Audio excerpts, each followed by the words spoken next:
breath of life, Lord God. Thank you that we can call you our Lord, call you our Savior. Thank you, Jesus, for choosing us. And Lord, may we choose you every day. Lord, as we hear your word today, Lord God, may we be so convicted that our lives will change.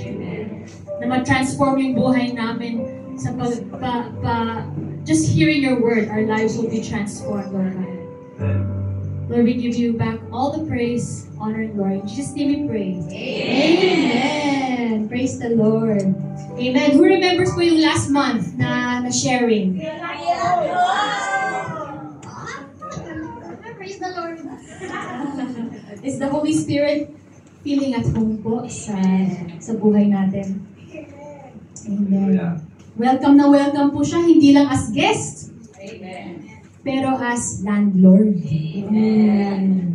Hindi lang po tenant, pero landlord si Lord sa buhay natin. Dahil nga po, we don't own our lives anymore. Diba? We keep sharing that. Hindi na natin may pagmamayari. Wala na tayong pagmamayari sa buhay natin. Si Lord na mismo, lahat. Lahat po. Pati yung paghinga natin sa Kanya, pagsalita sa Kanya, diba po? Pag-iisip sa Kanya, paggalaw sa Kanya. Amen. So are you blessed? Amen. Amen. Who remembers last week sharing? Wow. Praise the Lord. Amen. Tunay nga. God is good. And all the time. Alright, I'm gonna share with you something po. It's called the Bible. I'm gonna share with you the Bible. Amen. Yan po ang title at yan po talaga ang main character sa lahat po naman sa buhay natin. So there was a recent study po. May isang study. Ano po yung study sa Tagalog? Pag-aaral. Pagsusuri, pag-aaral. Parang yung study na sinasabi ko po dito is yung parang ginawang research, may analysis.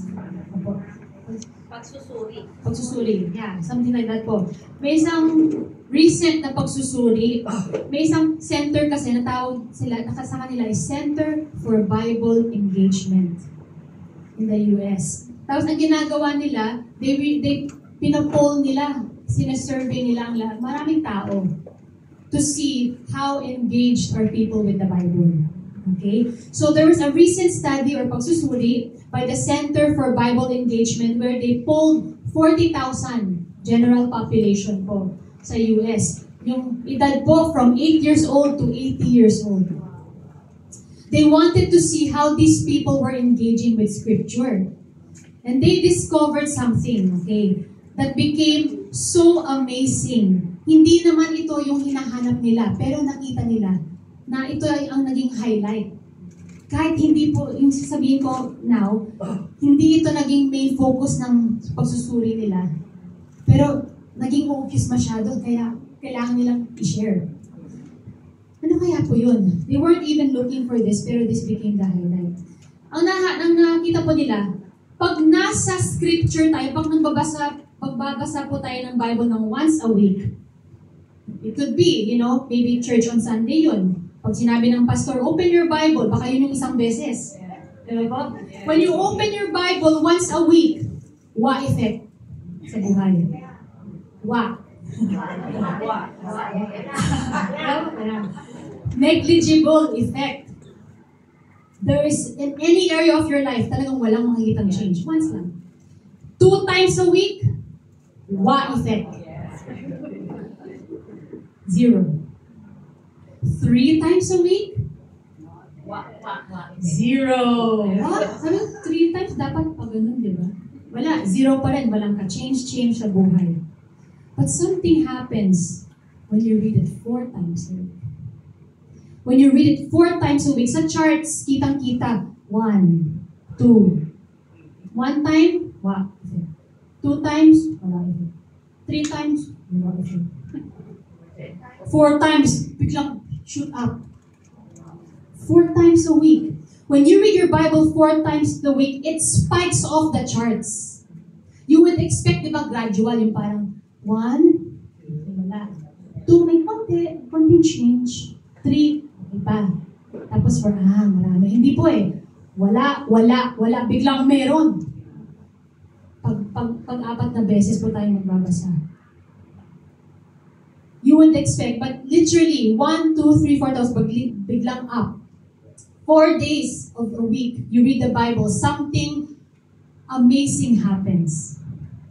You probably heard this. I don't know if you've heard this. But yung feeling po ng loneliness, it drops down by 30%. Anger issues drops down by 32%.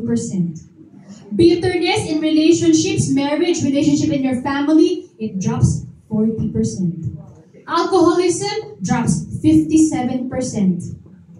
Yung feeling spiritually stagnant, and ito po actually, medyo big deal to, yung feeling walang nangyayari sa spiritual life ko. Diba maraming Christians, pag nagka-counsel ang mga pastor, if there was one area that the Christians will talk to them about, is that they feel parang spiritually walang nangyayari.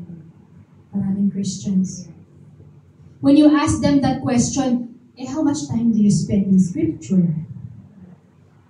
Kung nasa Scripture sila 4 times a week, that feeling goes down by 60%.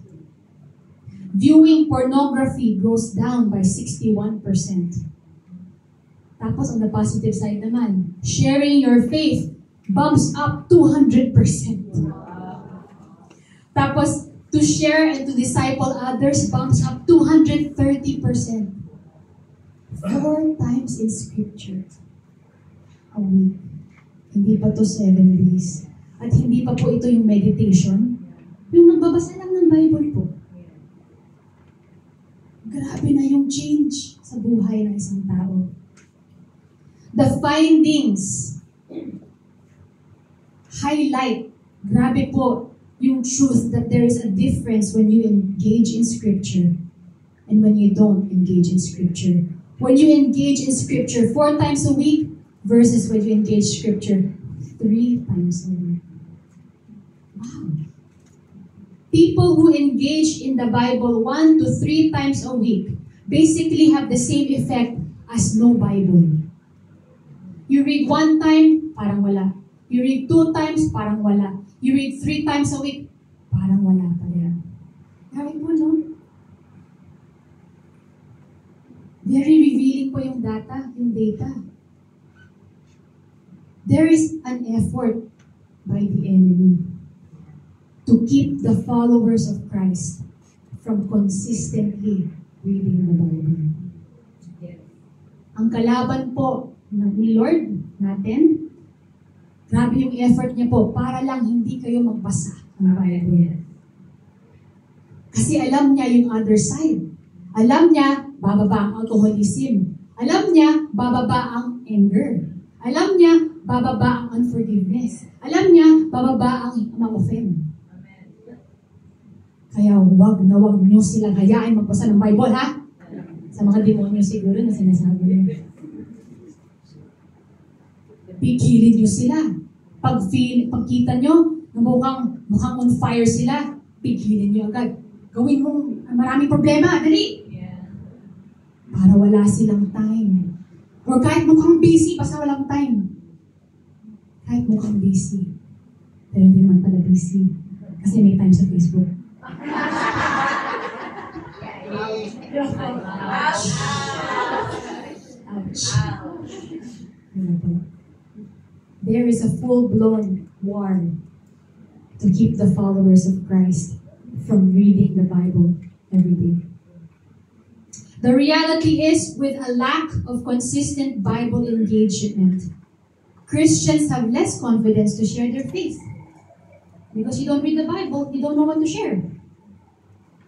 They also are more vulnerable. Ano po yung vulnerable sa Tagalog? Parang mas madaling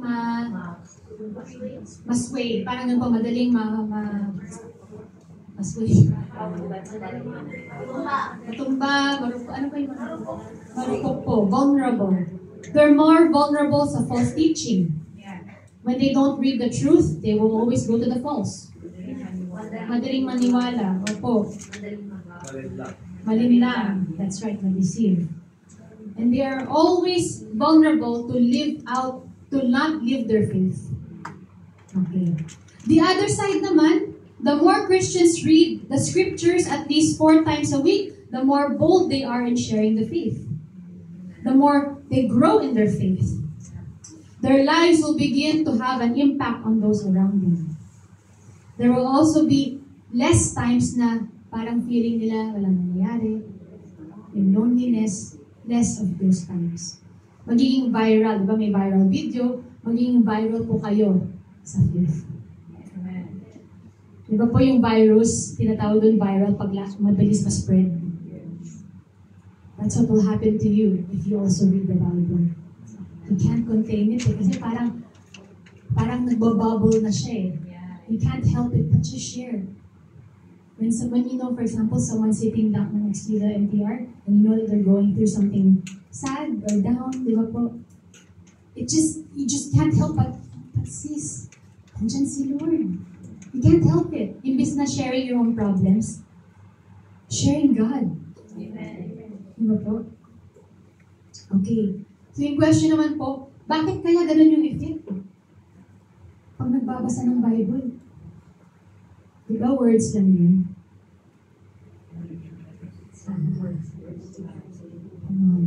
Yeah. That's right.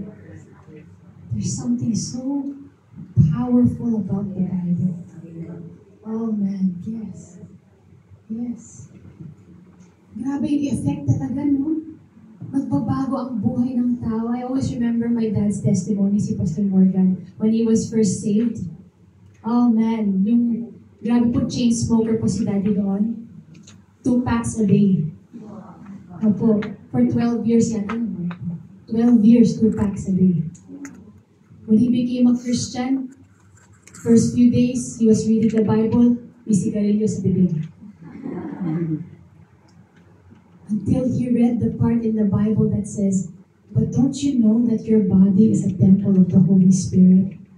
Oh, wow. At that moment, hindi po 2 seconds, 3 seconds, at that moment, na-convict si Pastor Morgan, si Daddy po. Immediately, he cleared out. And then he went, a few hours later, may party. Di ba po, back then, walang care sa second-hand smoking. Smoke lang ng smoke, di ba? When he went inside, he began to feel vomit sa amoy. Hindi na niya kaya. Something supernatural happens. Amen. When you believe the word. And then he burned all of his cigarette packs.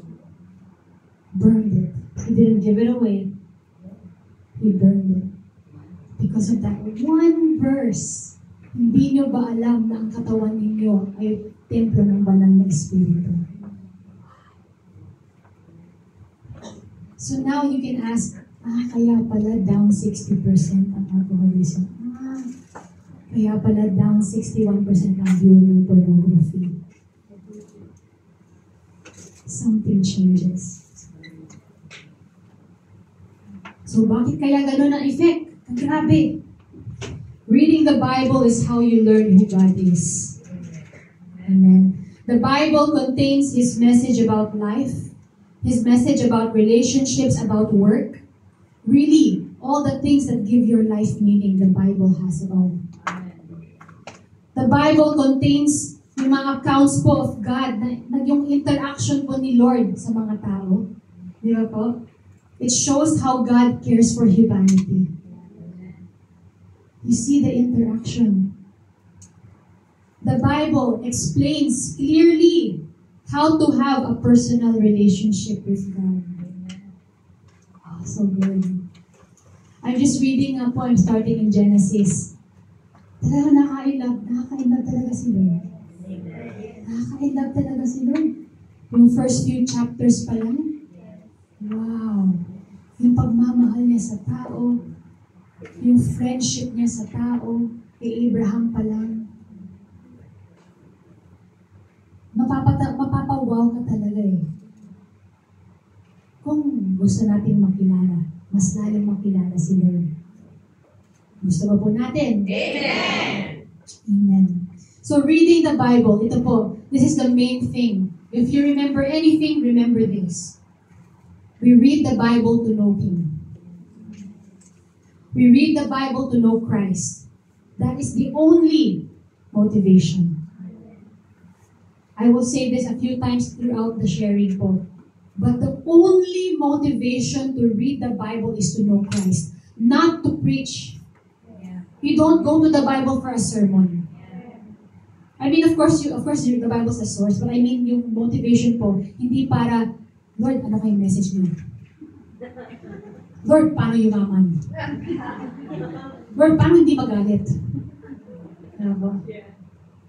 Let that not be our motivation. Let our motivation be to know Him. Imagine po when you know someone, you meet them or mag-coffee kayo, hello, nice to meet you. So, paano kayo yumaman? Yun ang unang tanong, parang ang hurtful naman. Yung tao po gustong makilala ka, gustong magkwento, but your motive is, I want something for me. Benefit me. You know ba?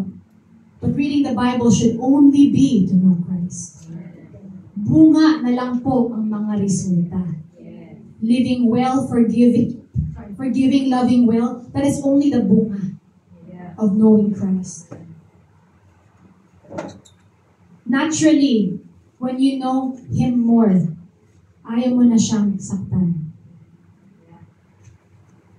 When you know someone, when you love someone, natural po, na ayaw yung saktan yung tao.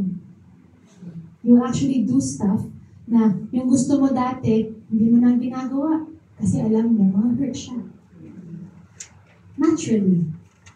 Hindi ka pilit. Now, that's a real relationship.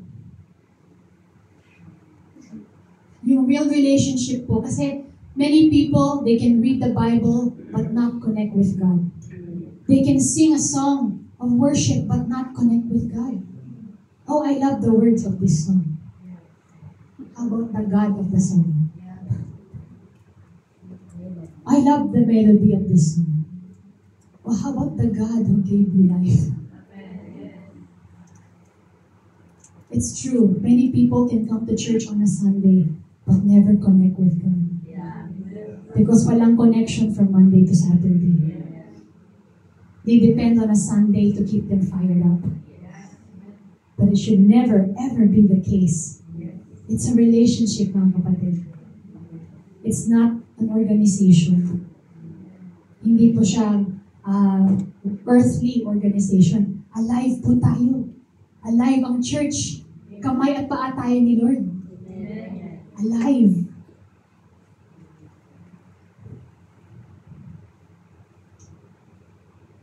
Now, after you read the Bible, you know Him more.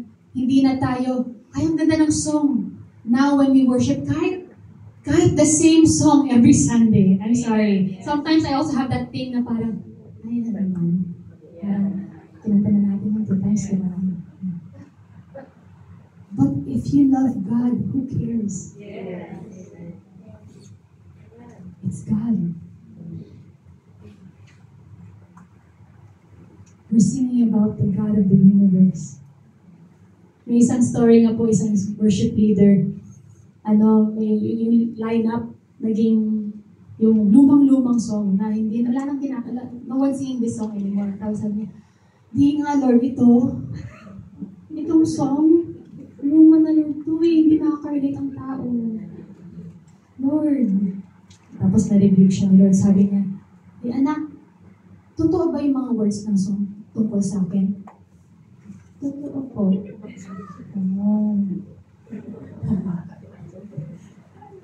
Right? If you look at the song, then you're not for God. You're for pleasing yourself. Yes. If you look at the worship and say, they could do better, then you are looking at the worship and not the God who we are worshiping. I know we all have preferences. Some want traditional, some want contemporary, some want rock, But that should not be at all, not even, that doesn't even come into play. It should be just God. Because some people, I remember even just singing a French song, ibang lengguwahe. I can't even worship. I can't even say it out. But why is it that I can worship? Kahit hindi ka lengguwahe. Kahit hindi English, hindi Tagalog. But why is it that I can worship? Because it's God. Let's reset where we are. Huwag po tayo mag-focus sa mundo. Kasi kahit church po, minsan, mundo pa rin yung nasa isip eh. Yung paano ma-impress ang tao, paano ma-draw sila. But how about God?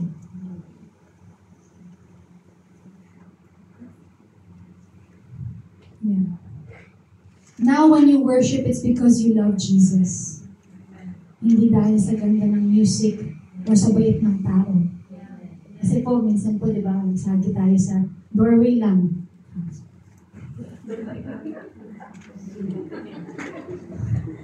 That one thing can affect our whole day, no? Huwag natin hayaan. God is good. God is worthy. God is glorified in everything that we do. It's time to assess our heart.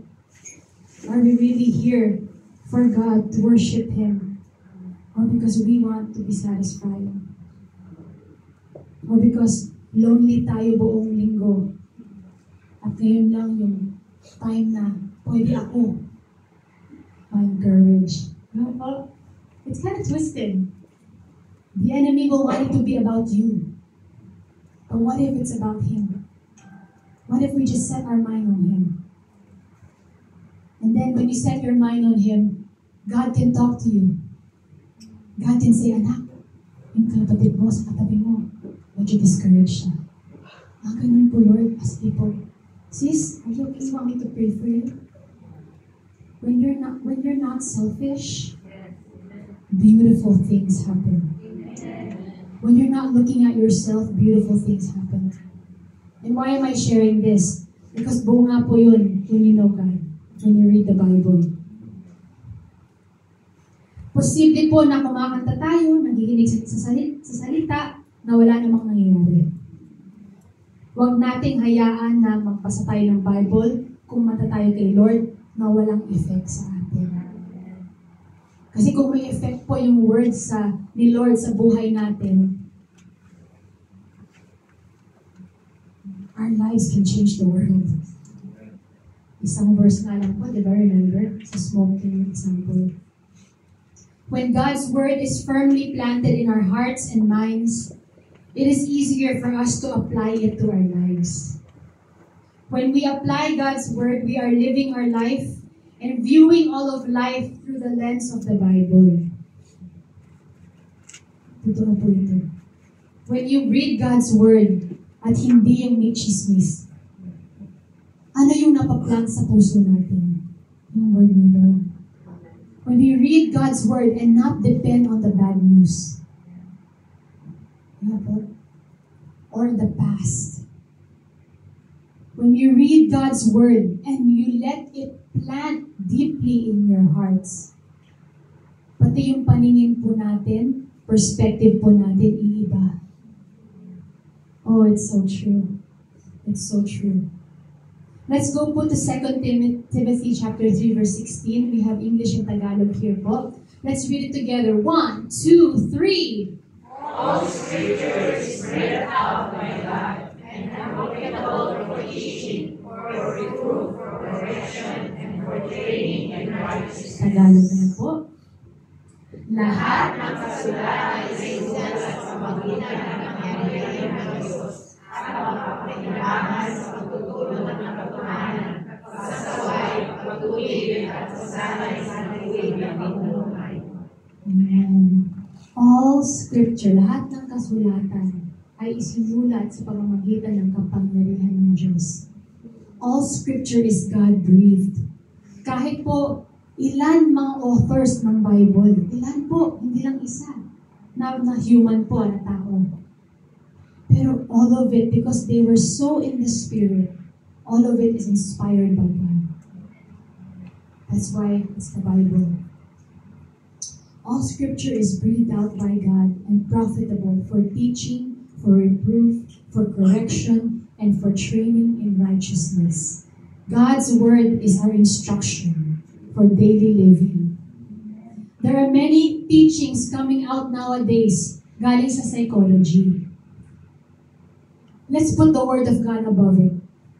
Po. Yung positive vibes, yung ganun po, diba? Positive vibes, manifesting. Dapat si Lord lang ang ma-manifest. Yung positive vibes po, dapat si Lord ang positive, hindi yung vibe, hindi yung feeling. We're so dependent on feeling. Na, it feels good, it must be right. Hindi po.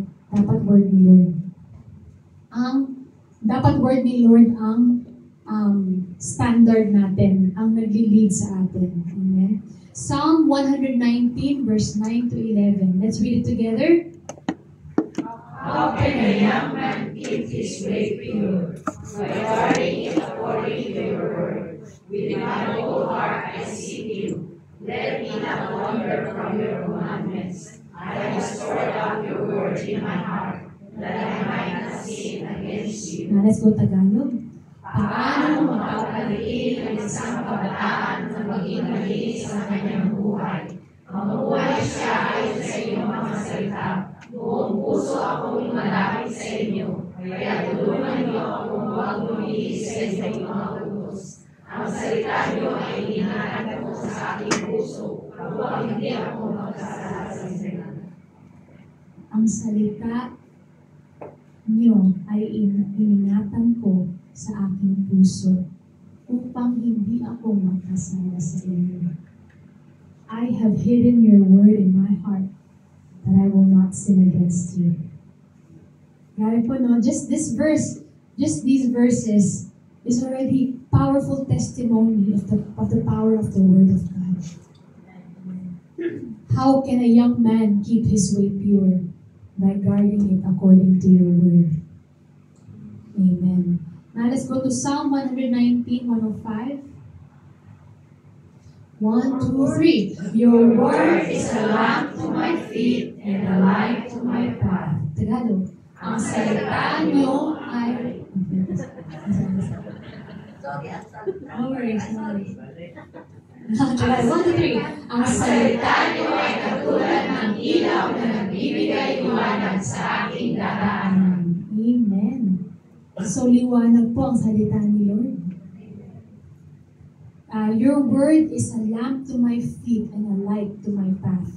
If you notice yung English po, sabi dito, lamp to my feet and a light to my path.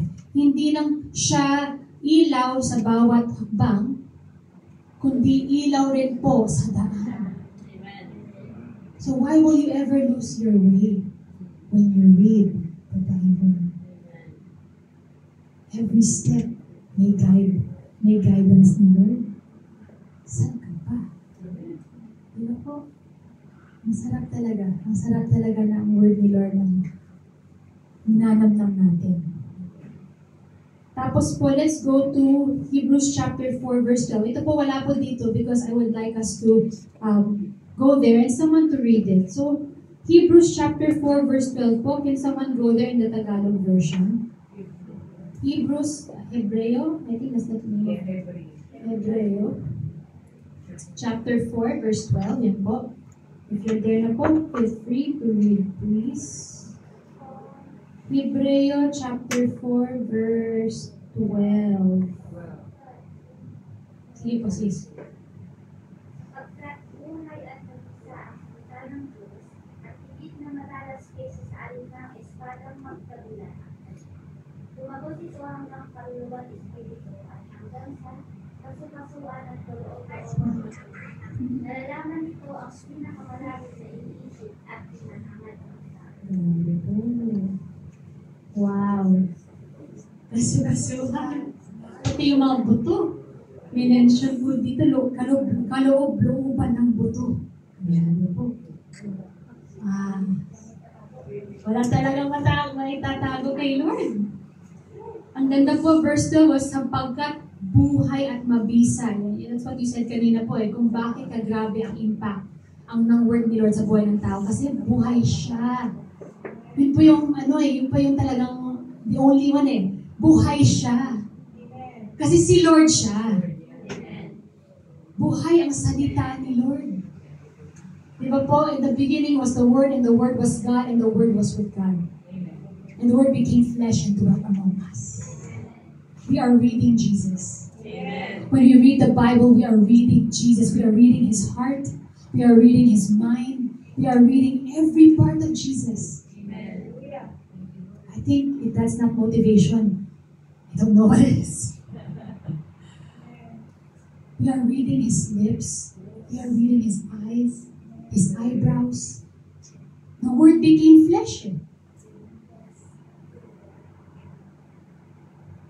Sapagkat buhay at mabisa ang salita ng Diyos. And what's so good po, this is what happens when you read the Word. The Word of God knows everything that's in your mind. Yung kala po natin matatago natin kay Lord, ay wala. Hindi kaya. We can never, ever hide. Kahit po, even you yourself, kala mo, okay yung ginagawa mo. Pero when you're confronted with the Word of God, you cannot hide, you cannot run. You just have to humble down. Yun lang dapat ang action natin pag nagbabasa tayo ng word ni Lord. Humble down agad. Huwag po tayo maging prideful. Love your enemies. Love naman ako. Okay naman. Kanina, medyo pero okay naman. Imagine po, sinabi na nga ni Lord, pero prideful pa rin tayo. Huwag natin hayaan po. Humble down agad. Ay, Lord, sorry. Sorry, Lord.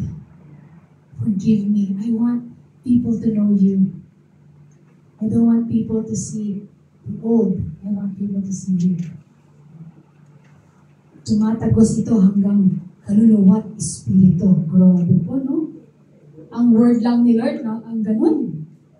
Only God's word is like that. Sabi nga po, the Bible is the oldest book where the author is still alive. Amen. Amen. Praise the Lord. God is alive. Imagine po, pinaka-ancient book. Buhay pa rin yung author. At hindi lang po yun. Pwede natin kausapin ang author. Amen. So, Lord, yung sinabi niyo po dito, ang ibig niyong sabihin, yes, anak. Galing talaga naman. Kasi anak, ang ginawa ko dito, alam mo yung yung binigay ko oo nga, Lord, ang galing mo. Amen. Yes. It becomes exciting. It becomes an adventure. So anak, nung sinabi ko kay Abraham, nadali niya yung anak niya, si Isaac. Grabe yun, yung faith niya, grabe talaga. Tapos yung covenant ko, anak, kay Abraham, nakita mo yun sa chapter 15? Anak, tapos saan mo kasi yun? Yes. Di nga, Lord! Ginawa niyo yun! Oh my gosh, kasi buhay si Lord eh. Amen. Buhay na buhay na buhay. At mas totoo po siya sa lahat ng mga problema na hinaharap natin. Mas real ang pagmamahal ni Lord kaysa yung mga problema na hinaharap natin. Kaysa yung mga sakit na dinadamdaman natin. Dinadamdaman natin. Lahat ng mga sakit. Physical, emotional, financial. Lahat po, mas totoo po ang salita ni Lord. Yes. Sa kasama ng mga buto, kaloob-looban ng buto. Wow! Nalalaman nito ang pinakamalalim na iniisip at hinahangad ng tao. Minsan po tayo, ginagawa natin ng isang bagay, akala po natin yung motibo natin, okay naman to. Kasi, I love them. Pero nung hindi sila nagpasalamat, may lumabas ng, Hindi, I love them eh. Pero, may in-expose si Lord sa pamamagitan ng salita niya. Amen. Love your enemies. Forgive those who have hurt you. Di ba po? Maraming payo po ang Bible talaga. Hindi lang payo, buhay na payo. Amen. Galing talaga ni Lord. Nalalaman nito ang pinakamalalim na iniisip at hinahangad ng tao. And many times po talaga I have experienced so many times, but nobody knows that I did something to a sister, to a brother, for a brother or a sister. And then, in my mind, of course, no worries, no worries. Tapos nung wala pong sinabi, the next day, he's like, oh, no worries, no worries. Tapos when I read the Bible, for you must consider others better than yourselves. Only the pure in heart shall see God. My heart wasn't pure, but I'm sorry. I'm sorry, God. Forgive me. If my heart was for me and not for your glory. I love that. God is dealing with you just by reading His Word. Talagang the Word of God. The Word of God.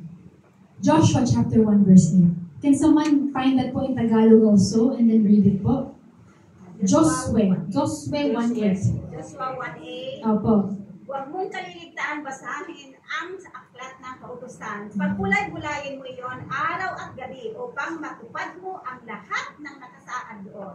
Sa ganon, magiging masagana at matagumpay ang iyong pamumuhay. Joshua 1:8. Wow, amen. Galing po, no? Huwag mong kalimutang basahin ang aklat ng kautusan. Pagbulay-bulayan mo ito. Bulay-bulayan. Araw at gabi. Wow! May time pa yung sinabi ni Lord, araw at gabi. Hindi lang po araw. Hindi lang gabi. Araw at gabi. Para malaman mo kung paano mo matutupad ng mabuti ang lahat ng nakasulat dito. Kung gagawin mo ito, uunlad ka at magtatagumpay. Sometimes, di ba, yung mga people here, the preachers will go, gusto ba natin magtagumpay ang buhay natin? Amen! Gusto ba natin maunlad ang buhay natin? Amen! So, yun ang motivation para magbasa. Di ba po? Don't let that be your motivation. I believe what Joshua 1:8 is saying is just that, just dwell in the Word, day and night. Fall in love with the writer. Fall in love with the author. Tapos natural na po ang uunlad at maging matagumpay ang buhay. Amen. And sometimes po, there are many cases na faithful naman mag-read ang isang tao pero maraming problema. Dumalating. Does it mean na pag na siya magbasa ng Bible, mas lalo nga dapat magbasa ng Bible, mas lalo nga dapat mag-pray? Di ba po? There's a pastor back in the many years ago. Ang sabi niya, he prays like 3 hours a day. Tapos, his schedule became so busy. Tapos sabi ng assistant niya, Pastor, what do we do? You're so busy, you have no time na to pray. Sabi niya, I should make my prayer time 6 hours. Dati 3 hours. Yung lalo maging mas busy, dapat maging 6 hours yung prayer time ko. Mas lalo siyang dapat mag-pray. Para alam niya kung paano niya gawin yung mas lalong busy. Therefore, so that he will know how to handle the business. Pero tayo po minsan kasi, pag may dumating na problema, nagiging dust covered na yung Bible. Or yung app natin na Bible app, forgotten na. Nasa likod na. Yung nakaharap is Facebook, Instagram. Di ba yung mga recently used? na apps. Ay, thank you. Thank you, Jesus. Lord God. The Bible is powerful and impactful. Amen? It has sold more copies than any other book. All the time. Every time, it's always the best-selling book. Kahit daming nasunog dahil ayaw ng mga people dati, mga nagpa-persecute sa mga Kristiyano. Di ba po? Talagang, mountains of Bibles sinunog. Pero best-selling pa rin. That's my Lord. Parts of the Bible have been translated into more than 1,500 languages. And translations are in progress pa rin sa mga other languages. 6 in 10 people say their interaction with the Bible has changed their lives. The Bible was completed nearly 2,000 years ago and has stood the test of time. Jesus says, "Heaven and earth will pass away, but my words will never pass away." Matthew 24:35. Praise God. Wow. His statement is proven true because the Bible can be applied today as it was applied 2,000 years ago. Isn't that amazing? The most ancient book can still be applied today. You know why? Because the author knows you.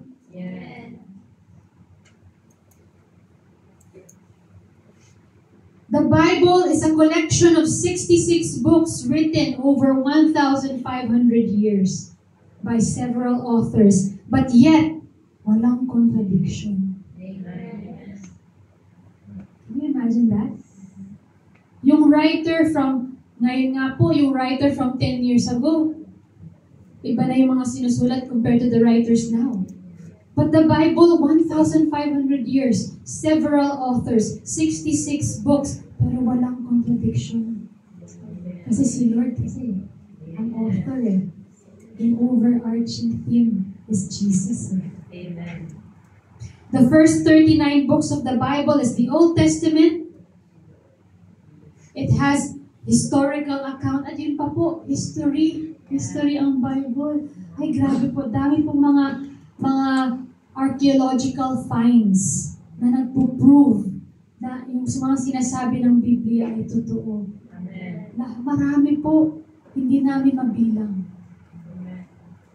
Time and time again, sinasabi, totoo ang Biblia, totoo ang Biblia. Pati yung mga gulong po ng mga chariots ng Egyptians sa Red Sea, di ba, kay Moses, nahanap po sa ilalim ng dagat. Can you imagine that? Proof na proof po talaga. Kaya wag na natin ibigay. The Old Testament is the historical account of God making promises to the nation of Israel.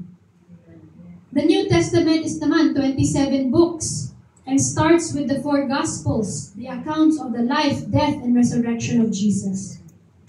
From there, the New Testament goes on to describe how Christianity spread across the world and the message that Jesus' followers communicated. That's why we're here today, because of the Bible. Amen. Imagine po if we had the Bible. Oh, I can't imagine. The people in China, have you heard that story? Di ba bawal po ang Bible sa ibang bansa? They memorize a whole chapter. They memorize a whole book. When a pastor came there to preach from America, tapos sabi niya, okay, let's go to 1 Peter chapter 1. Alam, nagbukas ng Bible. Pero may tumayo. Grace be to you from our Father, the Lord Jesus Christ. They started reciting 1 Peter chapter 1. Because that's how much they love the Word. Because that's how they can know God more. If they can't, di ba po yung mga Bibles, tinatapon, sinusunog. Pag dumating na yung delivering ng Bibles, talagang parang shh. And they just read, because they know it will be taken away soon. Kaya they took advantage of it. They memorized. And then biglang umiyak yung pastor at that moment nung nag-recite. Kasi even siya, hindi niya alam.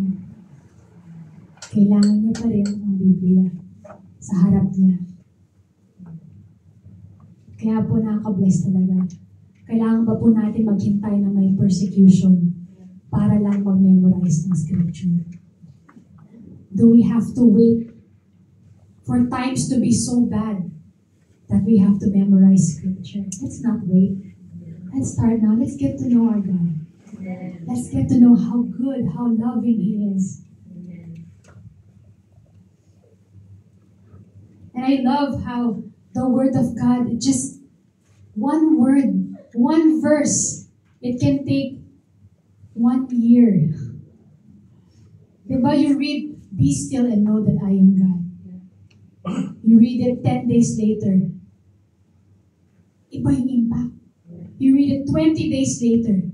Iba ulit yung impact. Isang verse lang po yun. Yeah. Even though you know the verse. Bakit nga po? Kasi buhay eh. Amen. At aktibo. Ah, so good, so good. The Bible. The Bible.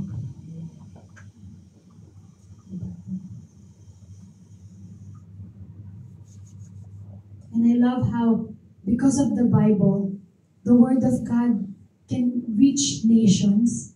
Kasi na-translate siya. Diba po? Ay, the Word and the power of His Word is just amazing. So anyways, that's why po, I don't know if you remember, Pastor Morgan shared po last week about a Bible reading plan for the church so that we can all be on the same track, on the right track to read the Bible in a year. Are you excited po? Amen. Okay. So ito po yung Bible reading plan. We have many copies there po for you to get later. So this is how it works. It will be Bible in a year reading plan. Tapos nakalagay po yung month dito. Sa bawat araw po ng isang month, you will read part of the Old Testament, part of the New Testament, a Psalm, and a Proverbs. So there will yung Psalm tsaka Proverbs kasi po, yung Proverbs, let's say 30 chapters po yun, 31 chapters. You will actually read it quite a few times throughout the year, and that's great. That's good because wisdom po ang Proverbs eh. And when you read it, kasi I remember some of my friends na nawalila po sila at a young age. Their father and mother died. Proverbs became their parents. It trained them to be such good young people. Because it's really God fathering them, God mothering them also. So, ito po. So, the goal is not just to put a check mark. Kasi may mga checkbox po eh, sa bawat araw. The goal is not just to put a check mark on the list, but the goal is to know Christ. Understand, to read. That's right. Ultimate talaga, to know Christ. Because when you read the Bible, you read the whole picture. Ay, grabe po, ganda ng whole picture. Kasi kung lagi tayo nag-quote ng isang verse lang, yung pala mali. Kasi hindi ugma sa konteksto na binabasa po natin. All things work together for good. Yun lang kinaquote natin lagi. Hindi naman tama yung pag-iisip natin sa verse na yun. If you read the whole chapter of Romans, dahil ba Romans 8:28 po yun? If you read the whole chapter of Romans, yung pala opposite yung sinasabi natin. If we just read it one line, but you have to read the whole. Kasi Romans is a letter. Diba po, it's a letter. Okay, so, to see the big picture. And then, as you read po, have a notebook with you. As you read. And if there's a particular part of the scripture na God spoke to you, write it down. And even better, declare nyo. Kahapon we were just sharing with the Saturday sisters how powerful your words are. So, imbis na magsabi po tayo ng negative, di ba po, if I post something here right now and says, and yung nakalagay po doon, I will not succeed, I will fail in life, will you read it out? No. But why do we say it in our daily life sometimes? Nakainis, bungay na to. Diba po? You will not say it out if I have it here. In fact, you will love to read the Bible when I put it here. But why has it become natural when it's outside of the church? Remember, you are the church, Amen. not this building. Yeah. You are the church. You are the hands and feet. Yeah. We are the hands and feet. Yung building po, faith house po. Yeah. Yung tao po, church, iglesia. Amen. Yeah. Amen. It is the people. We are the bride of Christ. Amen. Amen. And if you want, read in Tagalog po. Ang sarap ng Tagalog. Now, even me, I'm not a proficient Tagalog speaker, pero when I read it, wow. Yeah. Talaga ang ganda. Maganda rin po yung English. Yeah. Pero yung Tagalog din po ang ganda. Yeah. So, yeah, if you want, write it down. Whatever God spoke to you, declare it by faith. When you declare it po kasi, when you speak it out, it will help you remember. Kaya nga po, remember, sabi po ni Pastor Morgan kahapon na, as encouragement to mga sisters, pag may dumating na problema, the first thing you say is, "Thank you, Lord!" Amen. Walang iba. Huwag mong sabihin yung, Huwag nating hayaan na yun ang unang lalabas. At huwag natin hayaan na yun ang unang isip. Diba? Let's do this? Amen. Are you ready? Because remember,